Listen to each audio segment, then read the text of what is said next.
उत्तर प्रदेश के मुख्यमंत्री योगी आदित्यनाथ लगातार प्रदेश की कानून व्यवस्था को सुधारने और पुलिस की जवाबदेही तय करने के लिए सख्त निर्देश देते रहे हैं। निषाद पार्टी के राष्ट्रीय अध्यक्ष और कैबिनेट मंत्री डॉक्टर संजय कुमार निषाद भी बार बार यह दावा करते रहे हैं कि भाजपा सरकार में किसी के साथ अन्याय नहीं होगा और हर नागरिक को न्याय मिलेगा। लेकिन उन्नाव जिले से सामने आई घटनाएं इन दावों पर सवाल खड़े करती नजर आ रही हैं। आरोप है कि उन्नाव पुलिस सत्ता दल के ही पदाधिकारियों और कार्यकर्ताओं को फर्जी मुकदमों में फंसाकर उनका उत्पीड़न कर रही है और कैबिनेट मंत्री के हस्तक्षेप को भी दरकिनार कर रही है।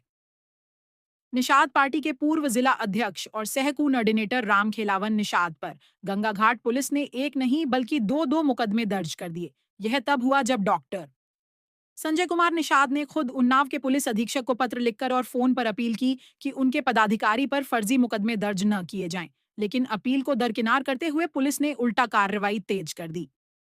यह घटनाक्रम यह संदेश देता प्रतीत होता है कि कैबिनेट मंत्री और उनकी पार्टी के कार्यकर्ताओं की हैसियत केवल भाजपा के लिए वोट जुटाने तक सीमित है, बाकी सत्ता और प्रशासन में उनकी सुनवाई नहीं होने वाली। इस विवाद की जड़ एक जमीन का मामला है। राजस्व विभाग की टीम ने अपनी रिपोर्ट में स्पष्ट लिखा कि जमीन रामखेलावन निषाद की है, जिस पर राणा अहमद ने कब्जा कर रखा है।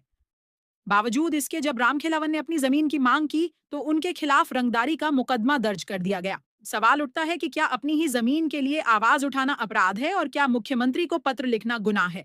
इस मामले में एक और अजीब स्थिति सामने आई है। विवादित जमीन पर पिछले 15 दिनों से गंगा का पानी भरा हुआ है और तस्वीरों में साफ दिख रहा है कि पूरा इलाका बाढ़ से घिरा हुआ है। ऐसे में 7 सितंबर को नदीम फारूकी द्वारा उस जमीन पर बाउंड्री वॉल खड़ा कराने का दावा किया गया।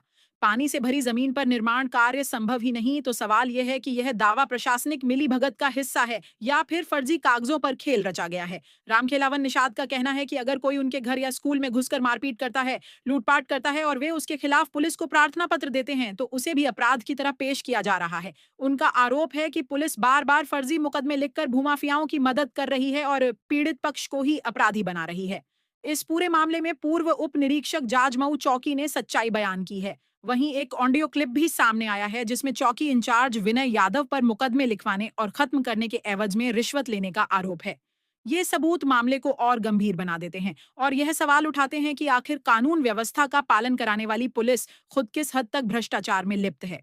पुलिस लिख रही है विनय यादव और अयोध्या प्रसाद और लल्लू के कहने पर, तो हम चाहते हैं इनके खिलाफ कार्रवाई हो। विनय यादव जादू चौकी इंचार्ज को यहाँ तत्काल हटाया जाए, नहीं तो बड़े अनहोनी करा सकते हैं। और इनके खिलाफ उर्फ लल्लू जो अयोध्या प्रसाद हैं, ये सब पर फर्जी मुकदमा लिखाने का काम, लड़वाने का, दारू पिला करके झगड़ा कराने का काम। उनकी निषाद मार्केट में आज भी जाएंगे तो जुआ शराब सट्टा चालू हो गया, चुनाव आने वाला है, ये सब करा करके आपस में लड़वाने का काम कर रहे हैं। तो हम प्रशासन से भी आशा करते हैं, निवेदन करते हैं कि इनके खिलाफ कार्रवाई हो ताकि ये फर्जी मुकदमे गरीब आदमी बच सके। और जाजमऊ चौकी के जो सिपाही दरोगा उनके यहाँ चाय पिया करते हैं बैठे, उनको वहाँ से रोका जाए, क्योंकि वो षड्यंत्र में शामिल होते हैं। और प्रशासन से हमें उम्मीद है, उच्च अधिकारियों से, कि हमें न्याय मिलेगा, हमारे को लगे मुकदमे खत्म होंगे। धन्यवाद। और अगर हम कल या सोमवार को लखनऊ जाएंगे तो आईजी साहब से भी बात करेंगे, है ना। तो हो सकता है पेश आईजी साहब के यहाँ से फ़ोन कराया जाए आपको। बता देना साहब, इनके साथ लूट मचा रखा, कैसा भी रखे हो आप। हाँ, नहीं ये बताने के लूट मचा रखा हो। नहीं, हम सीधा बताएं, विनय यादव जो है और लल्लू प्रधान दोनों लोग मिलकर वहाँ हमला कराया और दोनों देखो फर्जी जो है रिपोर्ट लगवा रहे हैं, गवाह भी फर्जी है। तो साहब इसको कहते सब पहली बार सब गवाह बुला लेते, जो गवाह जानते हैं नहीं जानते मामले। हाँ, वो गवाह फर्जी लिख दिए। हाँ, और जिससे तरफ लगी रिपोर्ट वो नहीं जानते हैं रिपोर्ट। हाँ, तो वहाँ लूट मचाया पड़ा है। हाँ, करा देंगे हम। आप खाली पूछे जाए, आप अपनी बात बता देना बस, हम बता देंगे। देखो आपको पढ़ाया भी नहीं कि पढ़ा ही लेता है एक बार। हाँ, बस दिखा देते हैं जो ये लिखा है। हाँ, दस्तखत से कर दो, मतलब फर्जी दस्तखत, फर्जी जो है साइन करके भेज दिया। चलो ये चलन वहाँ लखनऊ जाना करना चाहिए।